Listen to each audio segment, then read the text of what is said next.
do something about the f***ing people who are out here about to f***ing assault me? Can you wake the f*** up and use your f***ing eyes, please? Can I have the same liberty as everyone else? I'm not the police. I'm sorry, I'm not.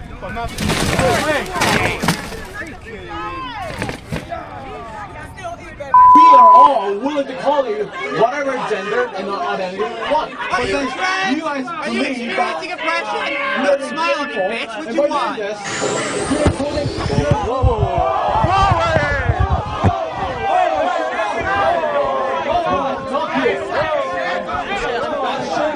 I am going to spend the next minute screaming. Feel free to talk. Because that is what is going on in here. That is what the trans genocide in this country, in this city, has brought me to. No, hang on. I've just realised. What? I don't want to talk to you anymore.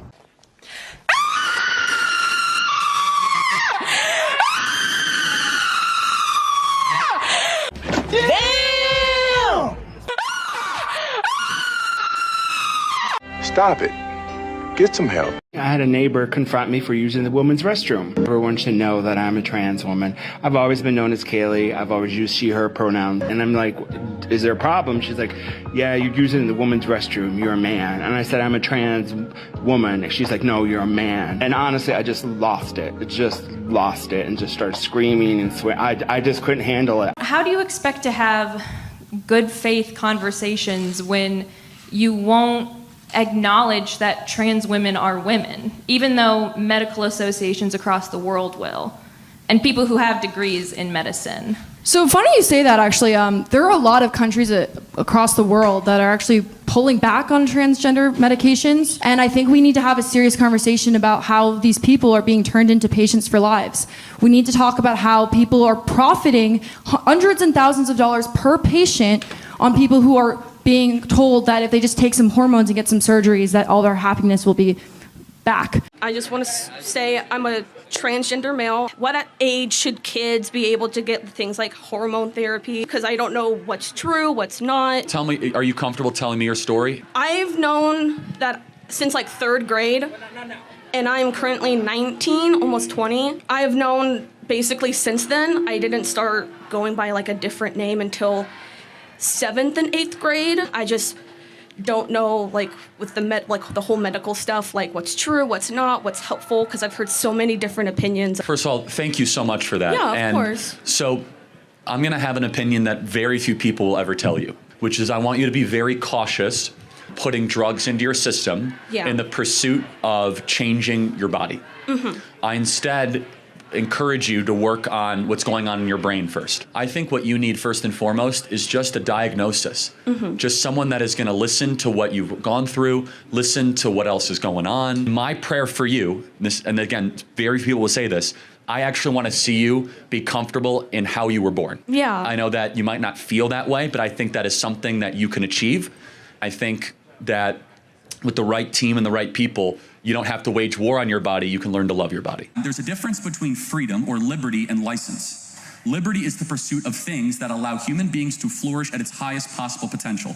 License is not those things. So in the first thing, you do not have a ability, and I'm sure there will be a question about this, under any agreed upon Western morality, which is derived from a Christian construct, to murder another human being. You do not have that freedom.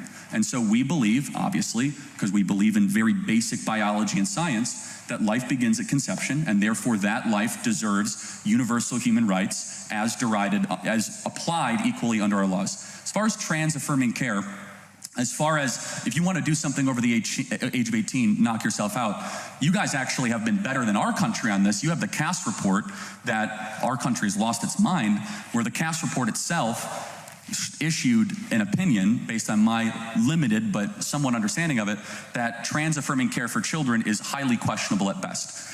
And so we all can agree that students that are not, or young people that are not yet of age or mature age of 18, of course we limit certain freedoms or licenses or liberties for 15-year-olds. In my country, they can't own guns till they're 18. In my country, they can't even drink till they're 21. In my country, they can't vote until they're 18 in America. And so until someone is of age, you're going to limit that. And so I believe that we should all agree that Young people in particular, 15, 16, 17, there should be a prohibition that you should not be able to cut off your breasts or go under life-altering, irreversible, gender-affirming care just because you might be going through a temporary phase. So Turning Point USA acquired Students for Trump in 2019 and worked on targeting students on college campuses, especially ahead of the 2020 election. However, despite an increase in youth turnout in 2020, Trump's support was worse with young people in several battleground states than 2016. How would you respond to critics who claim that this failure was partly due to Trump outsourcing youth outreach to Turning Point USA? How did he do this last election? Well, I mean, his support was better in youth, but it was still lower with the lower amongst youth than the Democrat support was. We won the youth vote in the state of Michigan, and we ran basically an entire youth operation in 2024. In fact, it doesn't. Anyone can look on ChatGPT, Grok, or Google. I mean, whatever you want. Like, we crushed the youth vote. Even Democrats acknowledge it. There's story after story after story. Why are young people moving so far to the right? And so, will you give me credit for that? I mean, why do you think that, like, in several key states, even in 2024, amongst the young people? We did anywhere between 10 to 25 points better in the key battleground states. This is not just conjecture, it is material fact. There is also a spiritual dimension to this shift, and it's important to acknowledge the weight of what it means to deny our Creator, ladies and gentlemen. Remember in Matthew 10 verse 33, it says, "But whosoever shall deny me before men, him also will I deny before my Father who is in heaven." Think about that. This verse, it serves to remind us of the importance of standing firm in our faith and not being ashamed to acknowledge God in our lives. Never be ashamed to acknowledge God in your life. Never be, because denying Him is not simply a personal choice, but it has eternal consequences. There are eternal consequences. When we fail to acknowledge our Creator, we are distancing ourselves from the very source of our moral compass, our values, our purpose. This is why faith is so essential in our moral framework. Faith is so essential. It's very important, ladies and gentlemen. It keeps us grounded in something bigger than ourselves and reminds us that our actions have deeper significance, literally. Both young men and young women moved to the right dramatically. In America, young people are Donald Trump's most loyal cohort, not even baby boomers. According to the Yale Youth Poll and the Harvard Youth Poll, Donald Trump has actually made the most gains amongst younger voters. And I guess maybe something we did had something to do with that. And what do you see as the future of conservatism amongst young people? I think it's going to be the dominant, God willing, dominant worldview amongst young people in America, and it's ascendant. Again, what we are seeing in the States, and I don't know if it's the case here in the UK, young men in particular are on pace to be the most conservative generation in history, and it's an exciting trend, and we're leaning into it. We see this in the macro trends. We also see this micro. Young women are following suit. There's kind of two Gen Zs. There's Gen Z that was basically out of college or near end of college at COVID, and then there was Gen Z that was in high school. What would the equivalent term here be in high school? Whatever you call. Yeah, okay. And they had their lives obliterated. Those are the most formative times of their life, 15, 16, 17, 18. They were forced to wear masks. They had to do school through Zoom. They saw friends that, many of whom that took their life, our suicide rates went up exponentially.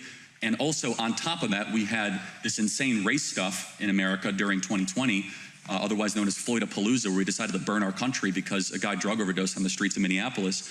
And that's true, he did drug overdose, not just my opinion. Just read the medical examiner report, the Hennepin County medical examiner report. And so then all of a sudden we decided to commit cultural suicide and throw statues. By the way, in London, they threw a statue into the river or something because we're systemically racist. I'm sorry, our two countries are the two least racist countries ever to exist in the history of the world. And you guys should also be thanking the Lord that you have someone like William Wilberforce to look up to, and you should be building statues to Wilberforce, not taking down statues of your history, because it's thanks to Western values that we abolish slavery, and the world is a profoundly better place because of that worldview, and we as conservatives are unafraid to tell that story and that truth. So you've condemned the Civil Rights Act of 1964 as a huge mistake. Correct. Why do you believe it was a mistake to pass anti-discrimination legislation? And what do you think would be better policy for being treated fairly and equally, which you see as an American principle? Yeah, nothing against the intent, but it was too broadly written and it played into something called disparate impact. Disparate impact was woven within the Civil Rights Act, and disparate impact basically says if two racial groups have different outcomes, the answer must be racism. It does not allow any legal nuance. So there are four components to, quote unquote, the anti-racist regime of America. I don't pretend to know what goes on in this country. I could just talk about America. I'm sure that's fine. And it's four components: affirmative action, critical race theory, DEI, and disparate impact. Those are the kind of the four components. All of them have their subsection. The Civil Rights Act led the way to affirmative action, which is weaponized, quote unquote, reverse racism against Asian and white people. And the Civil Rights Act also blazed the trail for disparate impact as a legal theory, basically saying that if black Americans are doing worse in a group, it might not be because of marital differences or cultural differences or single motherhood issues. It must be racism. And so because of that, the Civil Rights Act was too broadly written. It's now being applied in my country as a way to get rid of voter integrity, to get rid of election integrity, get rid of voter ID. So the intent, it should have been a single page or a two-page bill to say that you cannot discriminate against based on the color of somebody's skin, period, end of story. Instead, we get a multiple 100-page bill with lots of chapters and lots of lesser-known amendments that created basically a permanent anti-racist bureaucracy within our federal government to go find racism where it doesn't exist and create it new places where otherwise did not exist. So you've described Martin Luther King Jr. as awful, not a good person, even though many conservative commentators have spoken in support of what he says, including his quote, where they will be judged about his children, where they will not be judged by the color of their skin, but by the content of their character. Statement. He was right there. So does his speech and his general ethos not then agree with your views on DEI? No, I've complimented him as well, but I mean, first of all, he was a personally morally flawed man. And to be fair, a lot of people I sometimes look up to are morally flawed. But also, I mean, we're all morally flawed. We're all sinners, I would hope. Actually, many of you probably don't believe in God, so never mind. Look, Martin Luther King, in a lot of different ways, had a promise of a colorblind America. I don't want to go too deep into this, because I don't know how, maybe it's very interesting to UK students about MLK, but there is a mythology around MLK that does not warrant the reverence that he gets treated with in America. Should he be mentioned amongst lots of people in the 20th century that was complicated and at the end of his life advocated for a more communistic view and then actually got away from race blindness and actually got towards race obsession? I'm totally cool with that. He did some great things. He did some things that were not so great. In America, though, you must understand, he is looked to as the new founding father.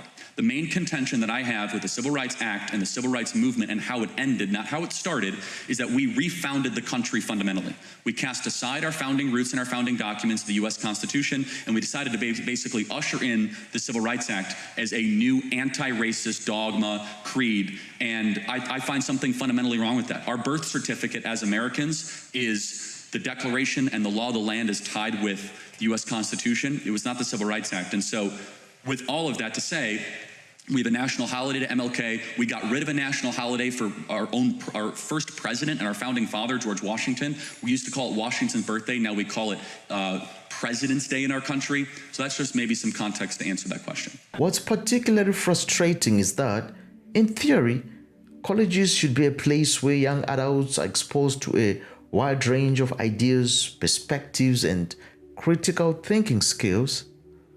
It should challenge them to question assumptions, engage with complex issues, and develop the tools they need to think deeply and analytically about the world, right?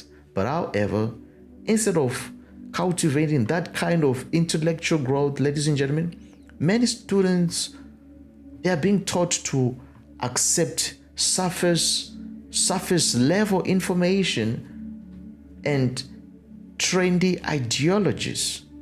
Can you imagine? They are being taught to accept trendy ideologies without fully understanding or critically evaluating the concepts behind them. Because their education nowadays often feels more like a series of rehearsed responses and ideas they have been taught to adopt. Literally, when you hear them speak, literally, it's as if it's a rehearsed series of ideas. coming from a script or something. In fact, most students appear to be more focused on following the trends in their social circles or embracing political correct views rather than developing their own well-rounded, informed perspectives. And this can be traced back to a broader societal issue where education is often more about indoctrination now, no longer about enlightenment. It's now like it's just an institution of indoctrination. And as a result, students from these institutions, they emerge with incomplete understanding of the world. When they face the real world issues, they can cope. They often find themselves unprepared to contribute meaningfully to discussions. How sad. To sum up, the preaching of the gospel of Jesus Christ is an immensely positive and impactful act. It brings about personal transformation, spreads love, justice, hope, and truth. It aligns with God's commands, ladies and gentlemen. It offers eternal meaning, fills those who hear it with deep joy. Ultimately, it's the most precious gift humanity can receive, creating lasting change in both individuals and communities, reflecting God's heart and His purpose for the world, ladies and gentlemen. So, if you enjoyed this video, be sure to click on the next one. Don't forget to like, to comment, and to subscribe. I'll see you again next time. Bye bye for now.